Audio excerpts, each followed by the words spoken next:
အားလုံးပဲမင်္ဂလာပါခင်ဗျာ Exact Technology မှာပြန်လည်ကြိုဆိုလိုက်ပါတယ်အရင်ကဆိုရင်ဓာတ်ပုံတစ်ပုံတွေကမလိုချင်တဲ့အရာတွေကိုဖယ်ရှားဖို့တော့နောက်ခန့်တွေကို extend လုပ်ဖို့ဆိုတာ Photoshop ရှိမှာနာရီပေါင်းများစွာထိုင်ပြီးပင်ပင်မန်းပြင်ခဲ့ရတာပါဒါပေမဲ့အခု2026မှာတော့ဒါတွေအားလုံးကို AI ကစက္ကန့်ပိုင်းအတွင်းမှာပဲပြီးအောင်လုပ်ပေးနိုင်နေပါပြီဒီနေ့ဗီဒီယိုမှာတော့ Photoshop မှာလုပ်နေကြအလုပ်လေးခုကို AI ကဘယ်လိုမျိုးအလွယ်တကူ magic ဆန်လုပ်ပြသွားမလဲဆိုတာကဲအတူတူကြည့်လိုက်ရအောင်ဗျာပထမဆုံးအနေနဲ့ကျွန်တော်တို့နောက်ခံ background တွေကိုဖြတ်ထုတ်မယ်ဆိုရင် Photoshop မှာ pen tool ဒါမှမဟုတ် polygonal lasso tool တွေနဲ့အချိန်ပေးပြီးလုပ်ဆောင်ရပါတယ်အခု AI မှာတော့ဒီအလုပ်တွေကို click တစ်ချက်နှိပ်ရုံနဲ့အလွယ်တကူလုပ်ဆောင်နိုင်ပါတယ်အခုနောက်ပိုင်း Photoshop update version တွေမှာလည်း generated fill လိုမျိုး AI tool တွေပါလာပြီးဖြစ်ပေမဲ့ပတ်စံပြီးသုံးရတာတွေ version မြင့်နဲ့ကွန်ပျူတာတွေနဲ့ပဲသုံးလို့ရတာတွေကြောင့်တချို့လူတွေအတွက်အဆင်မပြေနိုင်ဘူးပေါ့နော်အဲ့တော့ကျွန်တော်တို့ဒီနေ့မှာတော့ free အသုံးပြုလို့ရမယ့် AI tool တွေနဲ့ပဲလုပ်ပြပေးသွားမှာဖြစ်ပါတယ်ပထမဆုံးအနေနဲ့ browser တစ်ခုခုတည်းကိုဝင်လိုက်ပါမယ်ပြီး Adobe Firefly စံပြီးရိုက်ထည့်လိုက်ပါမယ်ပြီးတော့ရင်အပေါ်ဆုံးက Adobe Firefly ဆိုတဲ့ website တဲကိုဝင်လိုက်ပါမယ်ဒါက location မေးတာပေါ့နော်ဒါကမလိုဘူးရတယ်ပိတ်လိုက်ပါမယ်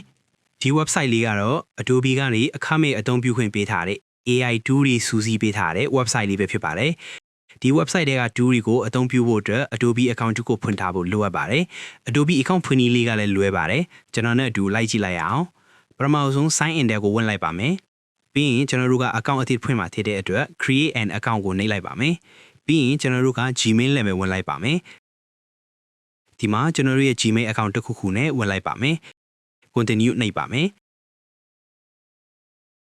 ဒါမျိုးပေါ်လာပြီဆိုရင်တော့ Adobe account တစ်ခုဖွင့်လို့ပြီးတော့ပါပြီတချို့ကြတော့ account တက်မပွင့်ပန်နဲ့မွေးနေ့တက် credit တွေတောင်းတာမျိုးရှိပါတယ်အဲကြရင်တော့ကိုယ့်ရဲ့မွေးနေ့တက် credit တွေထည့်ပေးရပါမယ်ကဲကျွန်တော်တို့ Adobe account တစ်ခုရပြီဆိုရင်ဒီထက်က AI tool တော်တော်များများကိုအသုံးပြုလို့ရပါပြီကျွန်တော်တို့ဒီနေရာမှာ credit နဲ့ free အသုံးပြုဝင်ပေးထားတာက Firefly နဲ့ Express ပဲဖြစ်ပါတယ်ကျန်တဲ့ Photoshop တို့ Lightroom ကိုကတော့ထုံးစံအတိုင်းဝယ်သုံးရမှာဖြစ်ပါတယ်โอเคကျွန်တော်တို့ကပထမဆုံး background ဖြတ်မှာဖြစ်တဲ့အတွက် Adobe Express ထဲကိုဝင်လိုက်ပါမယ်ပြီးရင်အောက်ကိုနည်းနည်းသွားလိုက်ပါမယ်ဒီနေရာမှာ remove background ဆိုတာတွေ့ပါမယ်ဒါလေးကိုနှိပ်လိုက်ပါမယ်ပြီးရင်ကျွန်တော်တို့ background ဖြတ်ချင်တဲ့ပုံလေးကိုထဲမှာချစ်တဲ့အတွက်ဒီနေရာလေးမှာ click တစ်ချက်နှိပ်လိုက်ပါမယ်ပြီးရင်ပုံလေးကိုယူပြီးထည့်လိုက်ပါမယ်ဒီနေရာမှာသူက upload လုပ်ပြီးတခါတည်း background မှာဖြတ်ပေးနေတာဖြစ်တဲ့အတွက်ခဏလေးစောင့်ပေးလိုက်ပါနော်โอเคဒီမှာဆိုရင် background ဖြတ်ပြီးတော့ပါပြီစပင်းရဲ့အနာသက်လေးတွေကိုပါတည်တည်သက်သက်ဖြတ်ပေးထားတာဖြစ်လို့တော်တော်လေးကိုအဆင်ပြေပါနေကျွန်တော်တို့က background ဖြတ်ပြီးသားပဲလိုချင်တာဖြစ်တဲ့အတွက်တခါတည်း download ဆွဲလိုက်ပါမယ်โอเคပြီးတော့ရင်ကျွန်တော်တို့ကဒီပုံလေးကိုကိုယ်စိတ်ကြိုက် knock can background ထည့်ကြည့်ပါမယ်ကျွန်တော်တို့ကကိုယ်စိတ်ကြိုက် prompt စာသားလေးရိုက်ထည့်ချင်တာဖြစ်တဲ့အတွက် Firefly တွေကိုတွားလိုက်ပါမယ်ပြီးရင် generate ကိုနှိပ်ပြီးအောက်ကိုနည်းနည်းဆင်းပြီး generate image ဆိုတာလေးကိုနှိပ်လိုက်ပါမယ်ကျွန်တော်တို့ကွန်ပျူတာထဲကပုံကိုထည့်မှာဖြစ်တဲ့အတွက် your device ကိုနှိပ်ပြီးsource ကပုံလေးကိုပြန်ထည့်လိုက်ပါမယ်ပြီးရင်ဒီအောက်က prompt ဆိုတဲ့ box လေးမှာကိုနောက်ခံထားခြင်းတဲ့ပုံစံလေးကိုစာသားလေးရိုက်ထည့်လိုက်ပါမယ်ဒီနေရာမှာမြန်မာလိုလည်းရိုက်ထည့်လို့ရပါတယ်ကျွန်တော်ကတော့အားလုံးအဆင်ပြေအောင်မြန်မာလိုပဲရိုက်လိုက်ပါမယ်အနုပညာစံတော် cafe ဆိုင်အတွင်းပိုင်းဆိုတဲ့စာသားလေးရိုက်ထည့်ပြီး generate ကိုနှိပ်လိုက်ပါမယ်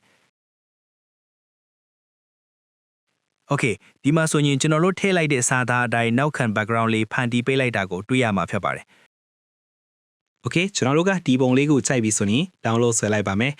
ဒီမှာဆိုရင်ကျွန်တော်တို့နောက်ခံ background တစ်ခုစိတ်ကြိုက်ဖန်တီးထားတဲ့ပုံလေးတစ်ပုံရရှိသွားပြီပဲဖြစ်ပါတယ်ဘယ်ဘက်ကမူရင်းပုံညာဘက်ကကျွန်တော်တို့ဖန်တီးထားတဲ့ပုံလေးပါโอเคဒါကတော့ AI နည်းပညာနဲ့နောက်ခံ background တွေကိုဖြတ်ပြီးကိုထည့်ရှင်တဲ့ background တွေအလွယ်တကူဖန်တီးလို့ရမယ်နည်းလမ်းပဲဖြစ်ပါတယ်နောက်တစ်ခုကတော့ကျွန်တော်တို့ဓာတ်ပုံတွေမှာမလိုအပ်တဲ့ object တွေကို remove လုပ်မယ်ဆိုရင်အရင်က Photoshop မှာအချိန်ကြီးအများကြီးယူပြီးလုပ်ဆောင်ကြတွေ့ရပါတယ်အခုကတော့ AI အသုံးပြုပြီးဓာတ်ပုံတွေမှာပါတဲ့ကိုမလိုချင်တဲ့ object တွေကိုအလွယ်တကူ remove လုပ်ကြည့်ရအောင်အဲ့တော့ Adobe Firefly နဲ့ကိုဝင်လိုက်ပါမယ်ဝင်ပြီးသွားရင် generate ထဲကိုထုတ်ဝင်လိုက်ပါမယ်ပြီးရင်အောက်ကိုနည်းနည်းဆက်လိုက်မယ်ဆိုရင် generative fill ဆိုတာတွေ့ရပါလိမ့်မယ်အဲ့ထဲကိုထုတ်ဝင်လိုက်ပါမယ်upload image ကိုနှိပ်ပြီးကိုပြင်ချင်တဲ့ပုံလေးကိုထည့်လိုက်ပါမယ် ကျွန်တော်တို့က brush လေးနဲ့ light ပို့ပေးရမှာဖြစ်တဲ့အတွက် brush size လေးကိုသတ်မှတ်လိုက်ပါမယ် Okay တဲတောင်ဖင်ဘောက object တွေကိုမလိုချင်ဘူးဆိုတော့ဒါလေးတွေကို brush လေးနဲ့ light ပို့ပေးရိုက်ပါမယ် object ရဲ့အနားသက်လေးတွေကိုနည်းနည်းပိုပြီးယူပြီးပို့ပေးမယ်ဆိုရင်ပိုပြီးတဘာဝချတဲ့ပုံကိုရရှိမှာပဲဖြစ်ပါတယ်ပြီးတော့ရင်ဘာမှရိုက်မထည့်ပဲ generate ကိုပဲနှိပ်ဖိလိုက်ပါမယ်ဒီနေရာမှာတစ်ခုသတိထားရမှာကကျွန်တော်တို့ generate တစ်ခါလုပ်တိုင်းမှာ credit တစ်ခုဖြတ်တာဖြစ်လို့တေချာဆက်ပြီးမှလုပ်တာပိုကောင်းပါတယ်နော်အရင်တုန်းကဆိုတစ်လကို credit 25ခုပဲပေးပါတယ်အခုကတော့ကျွန်တော်စမ်းကြည့်ရသလိုဒီနေ့ကို credit 10ခုပေးတာတွေ့ရပါတယ် Okay ဒီမှာဆိုရင်သူကနမူနာ3ပုံထုတ်ပေးထားပါတယ်ကိုကြိုက်နှစ်သက်တဲ့ပုံကိုရွေးချယ်လို့ရပါတယ်ဒီပုံလေးကိုကြိုက်တယ်ဆိုတော့ keep ကိုနှိပ်လိုက်ပါမယ်ကျွန်တော်တို့ကဘာမှမပြန်တော့ဘူးဆိုတော့ download ကိုနှိပ်လိုက်ပါမယ်ပြီးရင်ကျွန်တော်တို့ download ဆွဲပြီးသား file လေးကိုဖွင့်ကြည့်လိုက်ပါမယ်ဒီမှာဆိုရင်ပုံလေးကတော်တော်လေးကိုအဆင်ပြေတာတွေ့တာပါတယ် Okay ဒါကတော့ AI ကိုအသုံးပြုပြီးကိုမလိုချင်တဲ့ object တွေကိုအလွယ်တကူ remove လုပ်လို့ရတဲ့နည်းလမ်းပဲဖြစ်ပါတယ်ဒီဒီခါမှာတော့ကျွန်တော်တို့မိုးကောင်းခင်ဒီကို clip တစ်ချက်နဲ့ပြောင်းလို့ရမယ်နည်းလမ်းလေးကိုပြောပြပေးခြင်းပါတယ်ထုံးစံတိုင်း Adobe Firefly တဲ့ကိုပဲဝင်လိုက်ပါမယ်ပြီးရင် generate နှိပ်ပြီး generate image ထဲမှာပဲကိုပြင်မဲ့ပုံလေးကို upload လုပ်လိုက်ပါမယ်ကျွန်တော်တို့ကကောင်းကင်ဖြားဖြားလေးကိုလိုချင်တာဖြစ်တဲ့အတွက် blue sky with cloud ဆိုတဲ့စာသားလေးကိုရိုက်ထည့်လိုက်ပါမယ်ပြီးရင် generate ကိုနှိပ်လိုက်ပါမယ်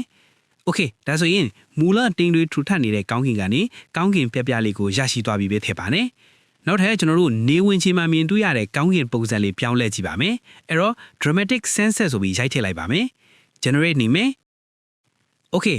ဒီမှာဆိုရင်နေဝင်ချင်းမှမြင်တွေ့ရတဲ့ကောင်းကင်ပုံစံလေးကိုရရှိသွားပြီဖြစ်ပါတယ်။ပြီးရင် download ဆွဲလိုက်ပါမယ်။သူ့ရဲ့ထူးခြားချက်ကအောက်ကမြေပြင်ကိုလည်းအပေါ်ကမိုးကောင်းကင်နဲ့ live fan မဲ့အလင်းအမောင်မှာတစ်ခါတည်းညှိပေးသွားတာပဲဖြစ်ပါတယ်။ Okay ဒါကတော့ AI နည်းပညာနဲ့မိုးကောင်းကင်ဒီကိုချိုင်းနဲ့တတ်တဲ့ပုံစံလေးတွေအလွယ်တကူပြောင်းလဲလို့ရမယ်နီလန်ပဲဖြစ်ပါတယ်။နောက်ဆုံးအနေနဲ့ဟောင်းနှွမ်းနေတဲ့ဓာတ်ပုံတွေကိုပြင်တဲ့နည်းလေးကိုဆက်ကြည့်အောင်ဗျာ။ဒါကတော့ browser မှာ Canva AI Photo Restorer လို့ရိုက်ရှာလိုက်ပါမယ်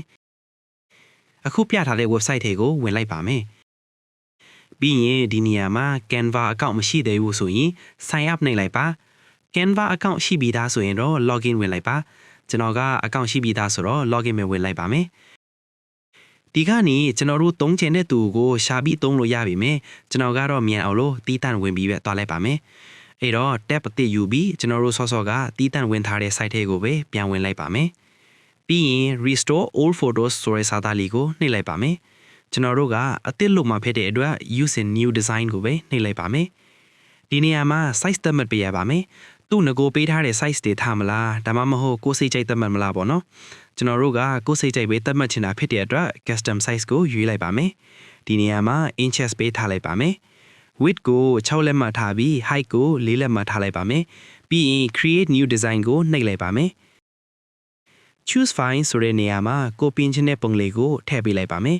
ကျွန်တော်တို့ပြင်ချင်တဲ့ပုံလေးရောက်လာပြီဆိုရင် restore ကိုနှိပ်ပေးလိုက်ပါမယ်Okay ဒီမှာသူကပြင်ပြီးသားပုံနဲ့မပြင်ရသေးတဲ့ပုံကိုရှင်ပြီးပြပေးထားပါနဲ့မူရင်းပုံထက်တော်တော်လေးအဆင်ပြေသွားတာကိုတွေ့ရပါနဲ့အစင်းကြောင်းတွေလိမ့်မရှိတော့ပါဘူးပြီးသွားရင် add to design ကိုနှိပ်လိုက်ပါမယ်ပုံကကျွန်တော်တို့ယူထားတဲ့ site ထက်သေးနေတော့တညီလေးဖြစ်အောင်တောင်းကန်နီးဆွဲချက်ပေးလိုက်ပါမယ်ကျွန်တော်တို့ကကြိုက်ပြီး download ဆွဲချင်နေဆိုရင်တော့ share ကိုနှိပ်လိုက်ပါမယ်ပြီးသွားရင်ကျွန်တော်တို့ဒီနေရာမှာ download ကိုနှိပ်လိုက်ပါမယ်ဒီမှာဆိုရင်ဓာတ်ပုံအဟောင်းတွေကအစင်းကြောင်းနေနဲ့အဆက်အပြောက်ကြီးမရှိတော့ပဲကြီးလင်းပြတ်သားတဲ့ပုံတစ်ပုံရရှိသွားပြီပဲဖြစ်ပါတယ်။ဒါကတော့ဟောင်းနှွမ်းနေတဲ့ဓာတ်ပုံတွေကို AI အသုံးပြုပြီးအလွယ်တကူပြုပြင်လို့ရမယ်နည်းလမ်းပဲဖြစ်ပါတယ်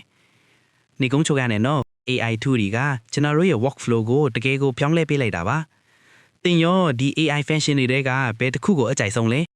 ။ comment နာရေးပေးသွားပါအောင်နော်။နောက်ထပ်လည်း tutorial အသစ်တွေကိုတင်ပေးသွားမှာမို့လို့စောင့်ကြည့်ပေးကြပါအောင်နော်။ကြည့်ရှုပေးတဲ့အတိုင်းကျေးဇူးများရှိတင်ပါတယ်ခင်ဗျာ